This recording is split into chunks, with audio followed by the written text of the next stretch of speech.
TDPK Podcasts, Thailand GameChanger. Inside the minds of Thailand's innovators. Welcome back to Thailand GameChanger. My name is Michael Waitze. Today I am joined by Adrian Stewart, the Chief Strategy Officer at Sokochan. I wasn't sure what to call you. I want to say this though, it's been a while since you and I have recorded together. If my memory serves me correctly, 5 years ago, 6 years ago? Probably six, I think. Probably six. Okay, yeah. and I think it might have been either my first or second episode of Michael Talks Tech. It was fun, yeah. It was awesome. Anyway, how are you doing today? I'm very well. Thank you for inviting me to your program. It's awesome to have you back. You know I've wanted to do this for a long time. I've been hassling you for years now. Okay. Anyway, I want to go back to the founding of Sokochan, just so people can have some context for the rest of our conversation. Like, what problem were you trying to address at the time, and when was it founded? Okay. Sokochan is in its 7th year now. 7th? Yeah, this is our 7th year. So now, before Sokochan, I was like involved in Galaxy Ventures, right? We were doing investments. And then we invested in a few e-commerce related startups. I remember. At the same time, my wife was selling stuff online. Oh, I forgot about that. Right. So we just had a kid, and then she was trying to, keep herself occupied, and she started selling things online. Right. And the problem is she didn't sell very well. Right? She didn't sell very well, but she was still selling stuff. She was selling children's clothes. Okay. So she had stock at home, right? She had the problem with stock. Oh, I don't know how many size M I have left. I don't know if that color is available now. Right. And then 6-7 years ago, there was no Carrier Express yet. It was Thailand Post. There was no Carrier Express? Yeah, there was Thailand Post. Okay. So everybody shipped by Thailand Post. That's right. And shipping by Thailand Post means you go to the post office and bring your stuff and join the queue and ship it off. Right. The post office is 8 kilometers away from our house. So she would be too lazy to go every day. So she would pick 2 or 3 days a week to go. So that means her customers had to wait. Right? So if she was going to go every Wednesday, someone who ordered on Monday would have to wait 2 days before she ships. And what was Bangkok Post promised to people? Did they do overnight shipping, or was it 2 to 3 day shipping? 2 to 3 days. It 1 was. to 2 days. 2 to 3 days. So if a customer ordered something, it could take, depending on when, 4 days. Whatever, at the minimum though, right? That's right. So then driving to the post office meant, or whatever profits she had would probably be gone paying the fuel costs. Anyway, so it was like, hey, e-commerce is growing, but here you have a seller who's having issues with the back end of e-commerce. Right, and these were not unique to her. And not unique, for sure. So we looked around and we found that, hey, there's this thing called Fulfilment, right? Amazon has been doing it for years in the US, right? FBA and all that. So why don't we do something similar in Thailand? Is there a market? Is there an opportunity? We started talking to a few people and we realized there is an opportunity, but we had to build trust for people to give us products. Right. So then we started. Our mission was to build a better back end. So can you explain to me what the back end of e-commerce is? You mentioned fulfillment, but just a little more detail. What does that mean? Everyone sees the beautiful pictures today, right? Today we see a beautiful live lady picking up 2 or 3 handbags and selling stuff. Right. But when she goes off screen, the back end is a mess. Stock is everywhere. They can't find. They may have oversold because they didn't know how many they had. Right, and then they have to pack that, and then they may packing double, they may be packing wrongly. So all that things add up to frustrations for the buyers, to probably even potential losses because they're not keeping track of their stock very well for the sellers. Right, so multiply that by the thousands and hundreds of thousands of people who are selling stuff on social networks in Thailand. Right. So you built this back end? So we built when we started, we didn't really have a back end. Okay, we just had a way of managing better. We didn't have a proper platform developed yet. We were still working with paper and labels and stickers. When we started, we were just providing a service in replacement of what you would do yourself. Right. That means I will pack for you. You sell, I will pack for you. We didn't really have a system, we were building it. And we used to go to the post office on their behalf. I remember. Right, so my wife would pack all the stuff into a small little orange Nissan March and she would drive to the post office and join the queue. So she was Carrier Express. Yeah, she was. Before Carrier at that time they didn't have shops and they were pretty expensive, right? They were dealing only with larger clients, I guess. So it was the idea that you weren't going to deal with some bigger brands like Adidas and Nike and stuff like that, but that you were going to serve the smaller e-commerce sellers. That's right. And e-commerce came around around that time, right? Yeah. So I mean, we know the e-commerce guys for some time. Right. So I went to Tom and I said, you're like a university for e-commerce sellers. I'm a kindergarten. So I'll deal with the smaller guys, the guys who who just started, the guys who are, new, not brands, the small guys, the ones that e-commerce wouldn't want to deal with. Right. So we started to build that, and our objective was to build a better back end that was easy. Easy not only to use, but easy also on the pocket. So very friendly. So was the idea from the beginning because you have warehouses now, right? Was the idea from the beginning to manage actual warehouses and also to build software? Yeah, obviously you need a physical space to store all the stuff for store all the stock, right? But software, being a digital guy, I've been in digital for years, so definitely software was a key thing that we were looking to build and ensure efficiency, right? Make sure that everything works well, minimize the number of people that we need to work, reduce costs, blah, blah, blah. That's what we learned in Singapore. I was going to say, I went back and watched the old video that we did. And the first business you told me you ran was importing 14.4 baud modems. Right. That was like 1990 something, I think you said it was, right? But you've been in the digital space forever, since it was invented, right? Yeah. No, not that long. But you know what I mean, though. It's been a long time. It's been something like a 25-year career. You're not new to this, right? That's right. I want to get back to this idea of logistics in the back end. When most people think about logistics, they think about a Nissan March or a carry vehicle driving around, or a motorbike, or even an airplane, right? Collecting packages and then delivering those packages. But go ahead. They actually see that's the last mile. That's what you call the last mile, the first mile or the last mile. But there's a lot that's in between. For me, logistics is at the heart of e-commerce, right? What you see is you don't look at your heart. You can't see your heart when you're walking around, right? You're going to do an X-ray, right? So that's the back end, right? So the warehouse is the back end. Your heart, your lungs. You don't see that. You see your hands. So you see the packages. You see the guy delivering the packages. That's your hands. But you don't see the lungs and your internal organs. Right. Now the back end of logistics is very critical to a smooth operation. Yeah. Okay. Today, people are buying stuff on Lazada and Shopee, right? Right. Just if they get the stuff late, they're gonna go in and give you 1 star or start complaining. Immediately. Yeah, immediately. They get the wrong stuff, something's wrong, and that spoils your brand, right? So logistics, it's actually critical to your brand. You could spend millions making a nice shop and having nice photographs. But if you're screw up at the back end, delivering wrong stuff, improperly packed, delivering slowly, you're gone. So just like a human guy, you're human, right? You're dressed up, you have the nicest, most expensive suit, but your heart's not working very well. Or you're not nice. Exactly. So your back end, it's very important to everything. Yeah. And part of the back end, it feels to me like you've taken an operating system approach to this. Operating system, interesting. Do you understand what I mean? Yeah. In other words, by building an operating system and building APIs, how does that work, and how do people connect to it? And maybe you can explain a little bit about what we have a core platform, right? We call it Soko. Well, Soko means warehouse, right? MS, management system. So warehouse management system, right? Sokochan is warehouse. So that's our business. So it's a platform built by people who actually operate a warehouse. It's not a platform built by techies. It's not outsourced developers, but people who actually run day-to-day warehouse operation who build and enhance this, right? So our team work on it. Today, I have a 32-man team. 20% of them are tech guys. Building software. 20% maintaining tech software. Guys. Yeah, building and maintaining software, right?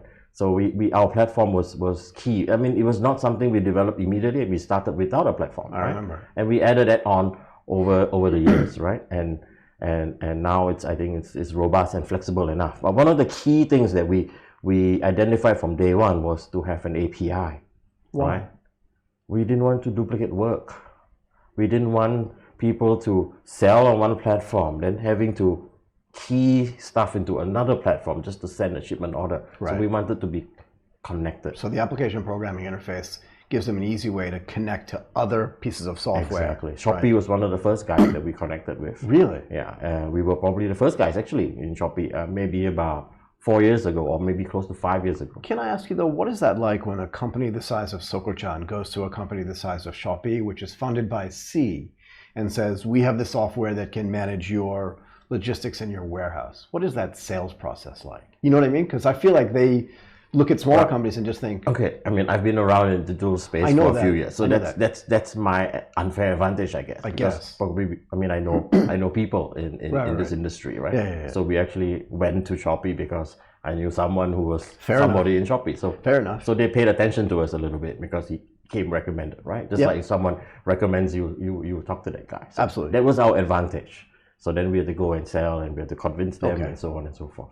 It takes time still, yeah. But we started off we're perhaps ahead of someone else. Right. And once you have that, it's easier, not easy. It's never easy, right? But it's easier than to go and get other clients on. Yeah. Sure. But when we started it, connecting to Shopee 5 years ago, not everyone was buying and selling on Shopee. No, it was smallish. Exactly. Yeah, I get it. It was about vision, right? We knew that it would change. We knew that it would grow. But you knew where they came from, right? Shopee was not a typical startup at any level. Yeah. They had Garena, they had games, they had a lot of money to throw around, but they were also building a social community, and they got people to sell. So, but anyway, so we knew that marketplaces would be the next thing that people will be selling on. Everyone was thinking about social, but social is it's not long term. No, but there was a big push, right, for selling on this social network or selling on that social network. But you kind of knew, and we've talked about this offline, you kind of knew that it was all going to drop down to the bottom of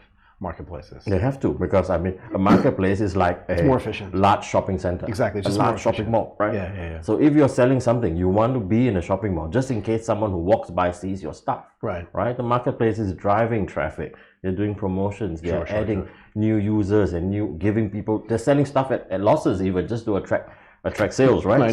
So we all have to go there, right? But 5 years ago, people were not interested to go there. The marketplaces, they didn't know, it was complex, it's not easy. So we connected everything. We made sure that we were ready years back with API, so there's no duplicity of information, to be a smooth one-stop operation, to minimize our workload, minimize errors. And I say this all the time. I like how you say you started this like 5 or 6 years ago. Seven. Yeah, but I mean working with Shopee. Shopee, yes. But I like to say everyone's an overnight success like 7 years later. Right? So, exactly. Because you have to be prepared. Yeah, exactly. You can't just wake up. People remember Alibaba today, but Alibaba was how many years? It was nothing at the beginning, right? But that's the idea: is that you want to set yourself up to be an overnight success, and the only way to do that is to lay the groundwork for years. Exactly. Right. Exactly. I like Success to is not overnight. No way, not for anybody. Even when it looks like it is, it's not. I want to talk about this OMS a little bit more, because I think about what that operating system that you build in that context, right? It was the thing that allowed Microsoft to build Microsoft Office and to do all the other things that they did. And if you have the operating system, you can do a bunch of really interesting things. But it's more than just, in my mind, a typical SaaS product, right? In other words, it was never intended to be SaaS from day one. From day one, we built it to run our own operations. That's what I mean, though, right? So you built it to run your own operations. That's right. So it was written by somebody who was originally driving a Nissan March to the post office. So you understood. Not written by her, but someone who's involved in the process. But you understand every step along the way. Exactly. Yes. And that's really important. Yes. If you're digging that hole at the beginning, you know what it takes to dig that hole and put the pipes in and put the wires in and do all the connectivity. Great analogy. Yes. It really is, right?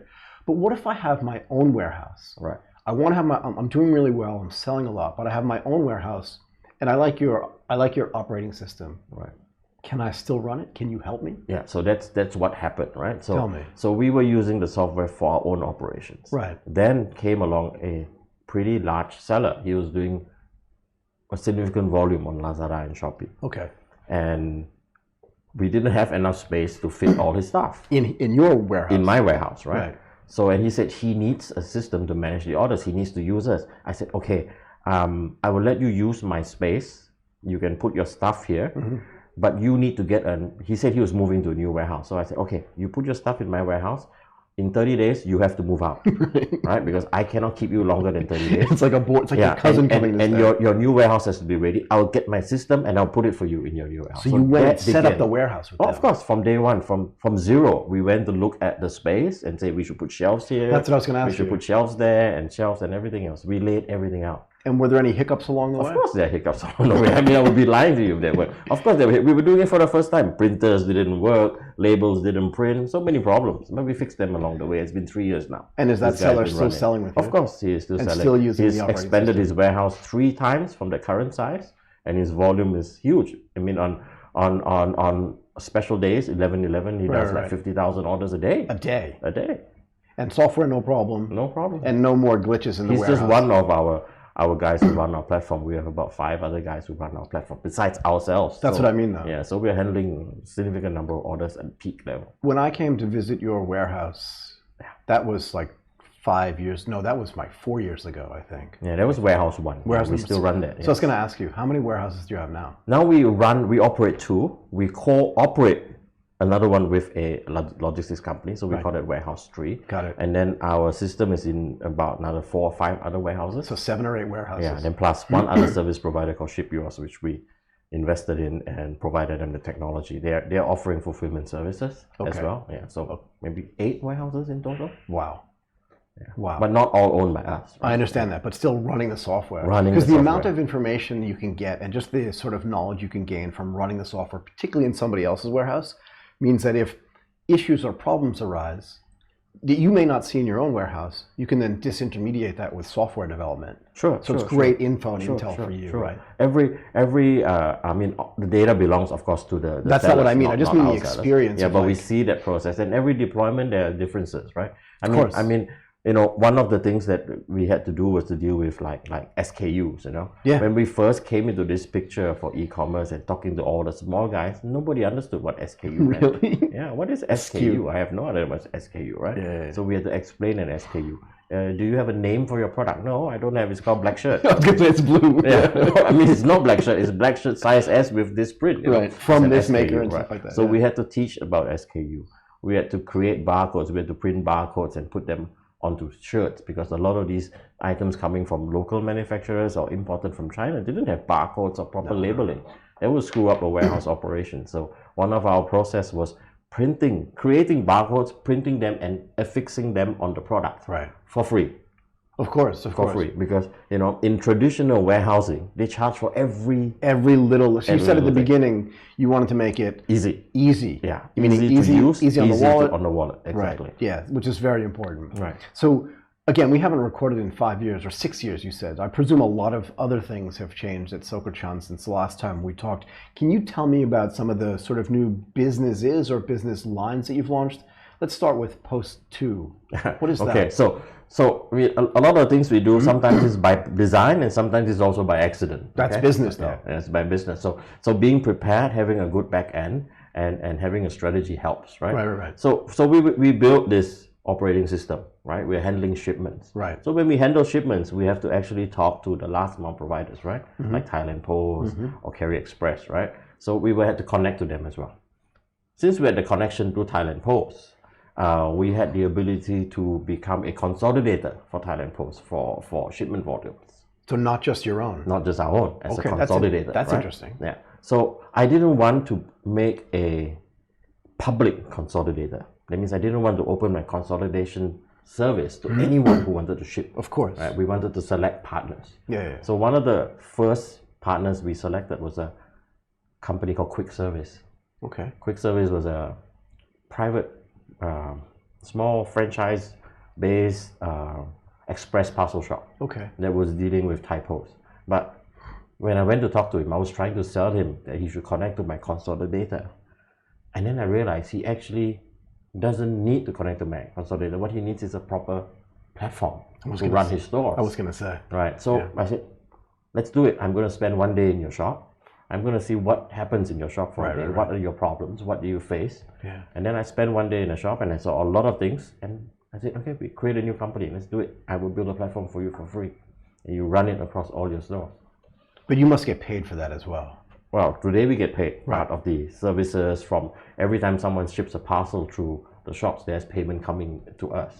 And then we have volume from the shipment, and which adds to our combined volume, which gives us discount back to shipping, which gives me benefit to my clients. Right? I think this is a great example of the way businesses grow though, right? In other words, you had this idea of building a consolidator. Everyone's going to connect to me. I'll consolidate based on my choice, meaning partners that I want to have. And then you go into the first one and they say, I don't need to connect to you. What I need is a platform. You're like, okay, I'll do that business then instead. Right. So we built a platform and that platform now runs 450 to 500 shops. Are they all the same person shops or no? No, they're all the same brand, Quick Service. Got it. But owned by different franchisees all over the country, right? And does that allow Quick Service to expand in places that they couldn't have expanded before? Of course. I feel like there's a social innovation aspect to this. Of course. They couldn't expand because they didn't have a system that was centrally managed. Right. They're constrained by the understanding of the complexity of the volume. Right. They couldn't offer volume discounts. They couldn't get volume rebates. They don't know. They couldn't get traffic.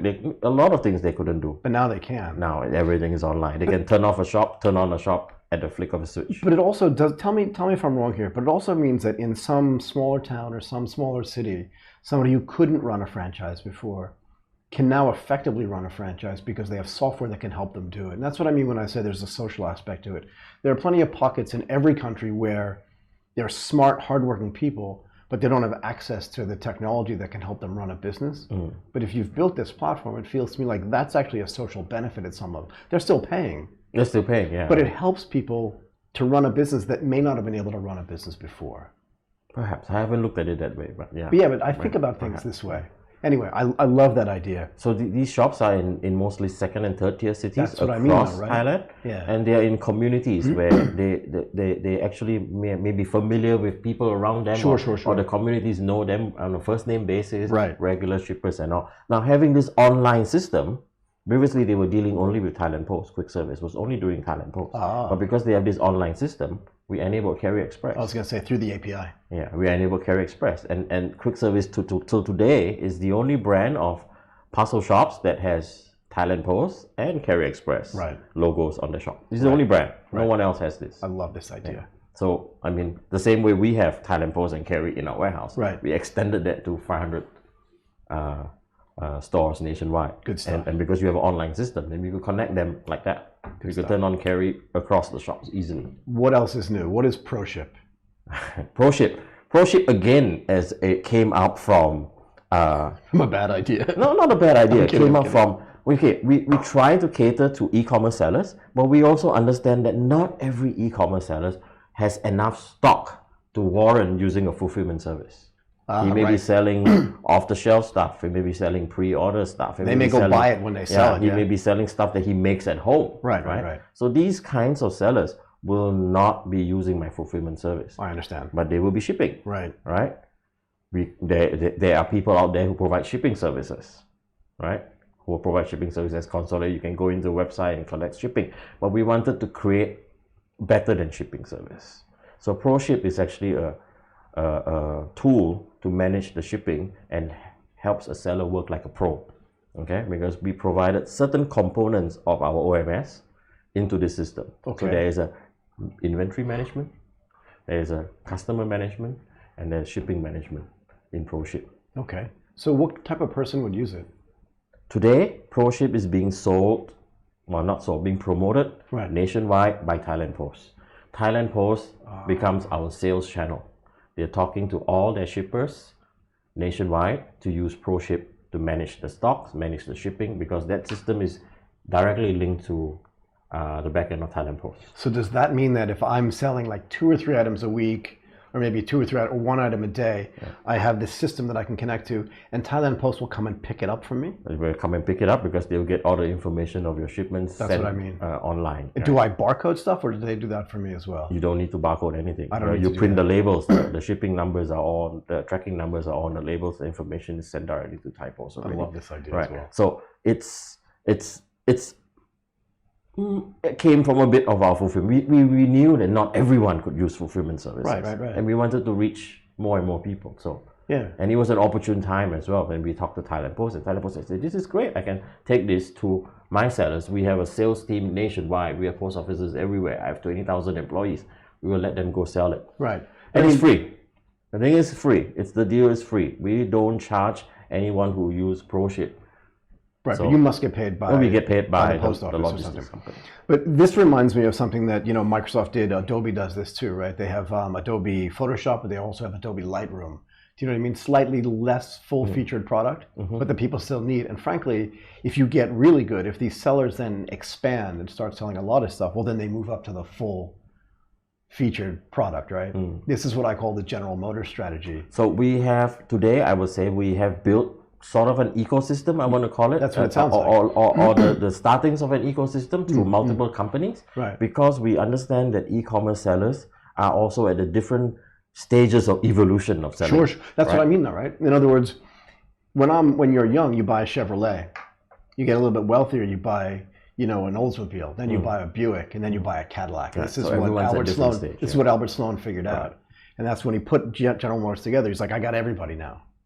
And you always want to start here. No one wakes up and buys a caddy, yeah? Right. So yeah, I think, yeah, I didn't know that story, but yes, we were probably along that line. Same thought process. If you're a new guy, you ship a little bit, you don't ship a lot, you can go to quick service shop. Right. You can drop it off at your neighborhood quick service shop. Right. If you have a bit of stock in your home and you want a system to manage, but you don't want fulfillment, you can use ProShip. Right. If you need a full-blown fulfillment service because you have no space and you need to pack multiple orders, you can use Sokochan. Exactly. And when you grow up and you have your own warehouse and your own then use the OMS and your own people, you use my platform in your warehouse. So as you grow, we are hoping to keep you with us. So I've got a follow-up question. What is Aikobai? And one second before you answer that, why are all these names in Japanese? You're Malaysian. Your wife's Thai. Like I don't understand. I think in Thailand the Thais have an affection for brands related to Japanese. So the fan brand like Hatari. Yeah, and it looks cool. Japanese font looks cool. Yes. It looks imported. It looks better, right? And of course, we know that Japan has many advantages, not just in products and everything else, but also in logistics. Sure. Right? Toyota taught us about just-in-time logistics. So they are a role model for us to move forward. I understand. Right? So Sokochan, which means warehouse in Japanese, was inspired by Japanese. I get it. Right? So if we create a new company and if where it's possible, we will find a Japanese related name. Trust me, I tried to find a Japanese related name for ProShip. And I like couldn't find one. I like the way Aikobai is written in hiragana. Anyway, so what does Aikobai do? So we have 450 shops, right? Quick service running our platform. Yes. We have 400 to 500 sellers in our warehouse now. So Aikobai is a matching of unique advantages that we have. We are trying to help sellers in our warehouse to sell their items through new channels in the stores. Right? So these stores are owned by franchisees, right? They're there to make money. So we give them a new way to make money by helping to sell items that's in our warehouse. So we put a kiosk in their shops. Actually, today is the first day that we're actually rolling it out. So can I just ask a question? So today's the first day rolling this out. So there's a kiosk in one of these 450 quick service shops. In 25. First phase, yeah. Whatever. But they're in the shop. There are no products in it. No products in it. But it's like an advertisement for it. It is like an advertisement. Can you order from it? They're QR codes. So you can scan. You can look at the information. And there's a button that says, give it to the shop owner. Right. You give it to the shop owner will place the order for you. You pay him in cash. You print a receipt for you. Right. And tomorrow the items will be shipped from my warehouse to your home. To your house. Or to the shop. Right. Yeah. So it's simple as that. So the idea is that people are going into these quick service shops anyway. They're going there anyway. Already, yes. Right. Yeah. So everyone's going there to either mail this or do that or whatever business they're doing there. They may even be doing cash transfers. And they walk in and say, what's this? Oh, what is this thing? That's right. I needed one of these. Yes. And I didn't even know it. Yes. So that's what's happening. So now what's so interesting is, this is the first day we were launching, right? And yesterday our guys actually went to Prachinburi, which is about 200 kilometers away from here, to deploy 3 in 3 stores. Okay. And at 2 o'clock in the afternoon, we had our first order. We were not even ready. We were shocked. It works. Yeah, we talked to the program. Is this a test? Is this real? Call the guy. Is this a real order? We're not even ready to sell yet. And it was a real order. So we made our first shipment yesterday. And then 2 hours later, our second order came in, again from Prachinburi. Wow. No. So we're trying to look at the upcountry market, so, not the Bangkok market. We always said that one of the big benefits of e-commerce was that you could give access to products to people that didn't have access to them, right? We used to talk about this a lot 5 or 6 years ago, saying that the big benefit of e-commerce for the provinces and upcountry was they couldn't come to Bangkok and go to Central World or to Central Embassy, but they still wanted the products. Right. But they didn't want to drive down or fly down to get them. Right. But if you put that kiosk into a place where there are already people coming, they can get access to those products. Right. I presume you can switch up those products whenever you want. Of course. Today, that's an experiment, right? It's a proof of concept, right? So we could advance that into interactive kiosks or whatever, and so on and so forth. But today is a proof of concept. I mean, we are incubating this. Yeah, we don't know yet what it's going to be. Yeah, we don't know. So after today, I'll have more data coming. Are they going to be network connected? Today, no. But right, but I understand. In the second phase, so you can then manage it from here. We already have a system in running in those shops, remember, right. PCs, right? We can extend that into multiple stuff. Well, we have to start somewhere. Nothing is built in a day. No, right? I got it. I Right? love it. So you ask why Japanese? Well, Japanese because firstly, Soko was Japanese. This is a subsidiary company of Soko. So we tried to remain Japanese, I right? like it. So kobai means purchase, means sell in Japanese. We add I because it's intelligent. And then when you read it in Thai, it's like I go by. Right. I go to buy. It's like great. It's a great name. Do it. Works. And then we create a character, and her name is Aiko. So the small little girl next to Soko. So Aiko is a very typical Japanese girl's name, yeah? Yeah. So so we created Aiko. So Aiko is actually the salesman or the shop owner in the quick service shops. I love it. So Aiko will help you to buy. I love it. Okay, one last thing. You've been at this for a long time, right? That's a compliment, actually. Sometimes too long. Don't say it. But what do you think are some, and you're not originally from Thailand, actually, right? Yeah. We talked about this before, but just to reiterate, what are some of the traits?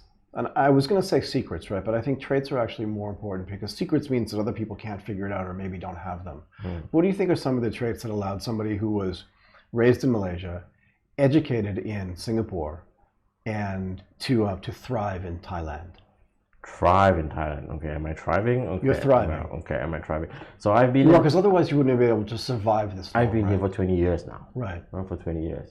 Right, so... I mean, initially, it takes a bit of adjusting, right? You're coming from a different environment. Completely. In Singapore, everything works, you don't have blackouts. I mean, I used to tell people, like, in my years in Singapore, I experienced 2 blackouts, but in Thailand, I do 2 a week, That was like, back then. Yeah, it's totally different, right? So one of the advantage that we had was, in a way, in the past, maybe not so much now, Thais were looking at foreigners as maybe a bit more aware, a bit more smarter, a bit more knowledge to bring to stuff. So people were more receptive. Just bringing back practice. Yeah, we were more receptive to actually talk to a non-Thai to get new ideas. Perhaps that helps, right? But the upbringing in Singapore through the education system and all made me more what do you call it?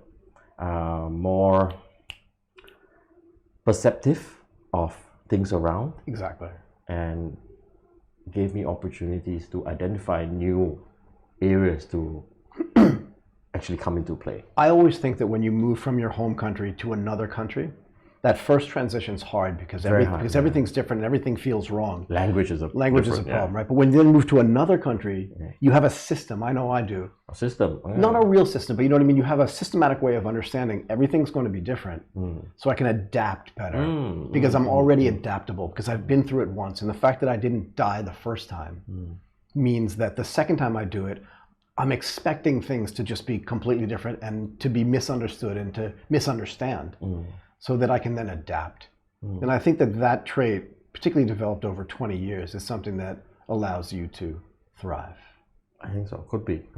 Likewise for you, I guess. I'm not nearly as good as you, but anyway, I really want to thank you for coming in and doing this again. We'll have to readjust again. Is time up? We ran through 40 minutes? We went through almost 35, I think. Okay. I really want to thank you, Adrian Stewart, for coming in and doing this today. Thank you. Thank you very much. Thank you very much. Thank you. TDPK Podcasts, Thailand GameChanger. Inside the minds of Thailand's innovators.